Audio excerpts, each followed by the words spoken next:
Je dis toujours aux gens que chaque mois, beaucoup de gens ont 18 ans et ils doivent partir de la maison des parents. Ce n'est jamais moins. C'est toujours plus. J'adore Si l'analogie. tu, si tu as beaucoup d'enfants comme moi, chaque année, tu prépares le départ d'un enfant. Et c'est comme ça dans beaucoup de familles. À un moment, nos parents, ils nous ont laissé partir et on laissera partir nos enfants. Ça veut dire quoi? Ça veut dire ils ont besoin de leur maison. Le rêve américain ou bien le rêve d'avoir sa propre maison, c'est le rêve de chaque être humain. Et ça ne sera jamais moins, ce sera plus. Mais ce qui est malheureux, c'est qu'on n'est plus en train de créer la terre. Il est vrai, à Dubaï, on est en train de pousser le sable dans la mer pour, pour créer un peu de terre, mais c'est la plus difficile parce que là, le prix devient ça devient plus cher que la terre normale que Dieu a créée. Hum, hum, hum, hum. Ouais. Ok, donc c'est assez clair. Donc, en termes donc, de levée de fonds, donc, il y a plusieurs stratégies. C'est vrai qu'on peut passer par des institutions traditionnelles, mais il y a des solutions aussi alternatives de part des personnes privées, dès lors qu'on sait comment le faire et c'est quelque part quelque chose sur lequel tu accompagnes les personnes. Mais bien sûr, tel que je comprends, ça s'inscrit quand même dans une stratégie. Ça, on n'improvise pas. Il faut qu'on Ouais. sache déjà dès le départ où est-ce qu'on s'en va dans les 5, 10, voire 20 prochaines années. Et Ouais. après, ce n'est qu'une exécution, quoi. Je pense que j'ai fait un enseignement complet sur les 12 stratégies les fonds. Et c'est même des enseignements que je l'ai fait gratuitement. Ça doit être peut-être sur ma page de YouTube. Mhm. Euh, On va mettre le lien en et, description de la chaîne YouTube. C'est le même nom, ouais, Raphaël Giné. On va mettre le lien. ouais, juste Raphaël Diné. J'ai beaucoup parlé sur comment lever des fonds. Mais je veux te surprendre, Guy. Est-ce que tu sais que je n'ai jamais prêté l'argent à une banque? Jamais. Au début, quand même, non. Même au début. Non, même au début. Je n'ai jamais. Même quand j'étais dans le transport, je n'ai jamais été financé par une banque. Mais c'est quoi? Jamais. Tu fais le Infinite Banking aussi ou quoi?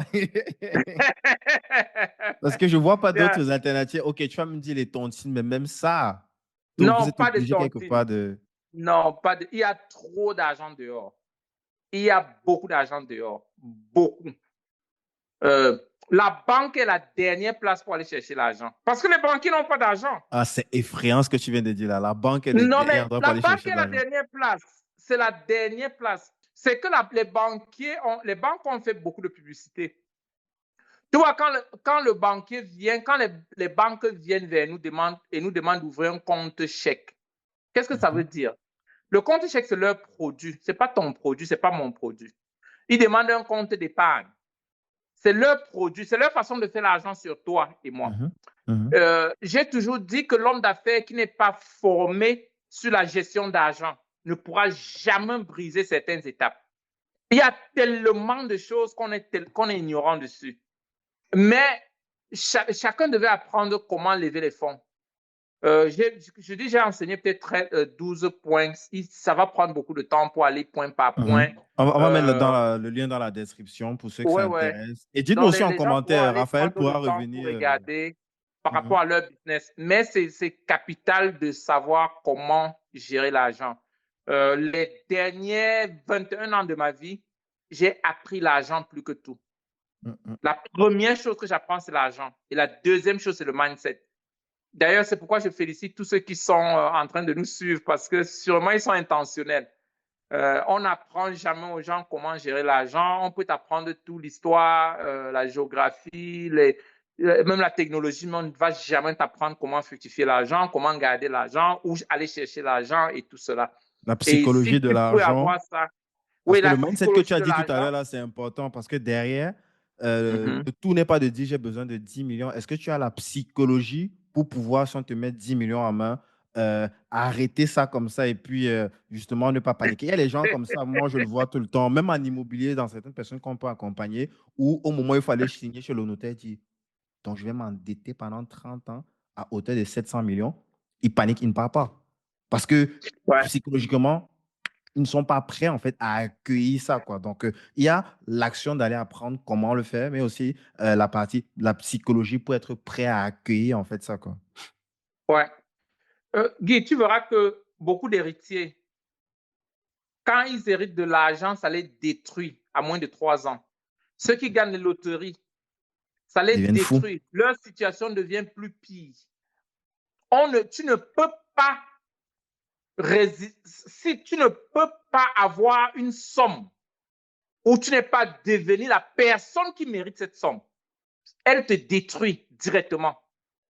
On a vu les gens qui ont gagné la loterie avec des millions qui sont devenus plus que des fous. On a vu les héritiers que l'argent les a détruits.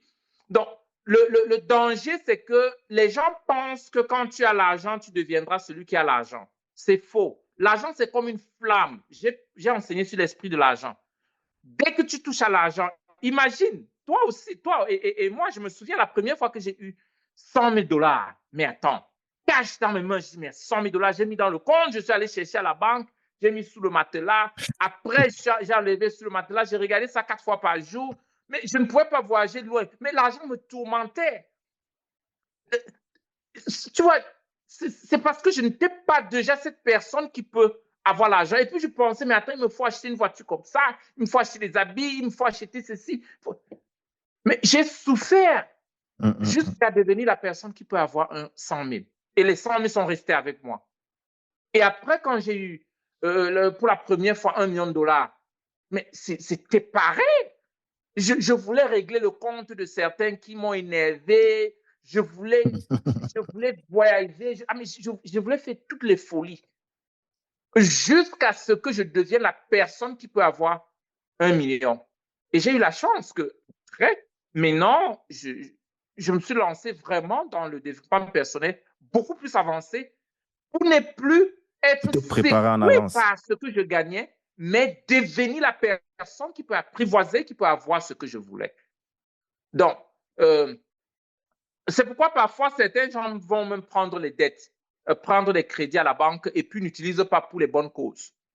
Pas parce qu'ils sont méchants, pas parce qu'ils ils ne sont pas sérieux, mais parce que quand l'argent est venu, ils n'étaient pas prêts à gérer cette somme. Ils ont cherché d'abord l'argent avant de se former. Donc, c'est pourquoi dans l'esprit de l'argent, dans l'enseignement que je donne pour l'esprit de l'argent, j'essaie de développer des gens pour être des personnes qui peuvent avoir cette somme avant que la somme ne vienne.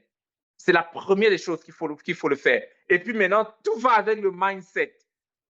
J'ai toujours dit que le mindset, c'est 80% et 20% le skill set. Donc, le mindset, skill set, c'est la connaissance. Par exemple, parce que tu es devenu un pilote, tu peux piloter un Boeing 770, par exemple. Ça ne te donne pas le droit d'avoir une société aérienne. Tu as le skill set qui est 20%, mais tu n'as pas le mindset qui est 80% pour créer une société aérienne, par exemple. Avec tout le bordel. Et j'ai dit la même chose avec les médecins. Parce que tu es docteur, tu as 20% qui est le skill set, il te faut 80% de mindset pour être propriétaire de l'hôpital. Et c'est la même chose avec l'argent. Tu dois devenir la personne qui peut mériter de l'argent. Sinon, tu vas saboter l'argent. Et j'ai toujours dit, l'argent ne respecte pas des gens. Hein. Et d'ailleurs, c'est pourquoi tous ceux qui ont l'argent dans leur compte, les grosses sommes dans leur compte, c'est parce que tu ne sais pas comment utiliser l'argent que tu allais donner ça à quelqu'un qui s'appelle banquier et qui t'a donné l'assurance de 250 000 $. Tu trouves beaucoup de gens qui ont 5, 6, 7, 8, 9, 10 millions assis dans un compte liquide. C'est parce qu'ils ne connaissent pas comment utiliser l'argent. 10 millions de dollars devraient te donner 100 millions minimum en access. Et ton access doit t'aider à lever 200 millions en valeur. Et le même système se reproduit, doit se reproduire tout le temps. Donc, je pense que les stratégies de levée de fonds, chaque personne qui aspire à la fortune doit étudier l'argent. Complètement. On va de toutes les façons mettre en description le lien de ta chaîne YouTube pour ceux que ça intéresse, sur ce que tu as partagé,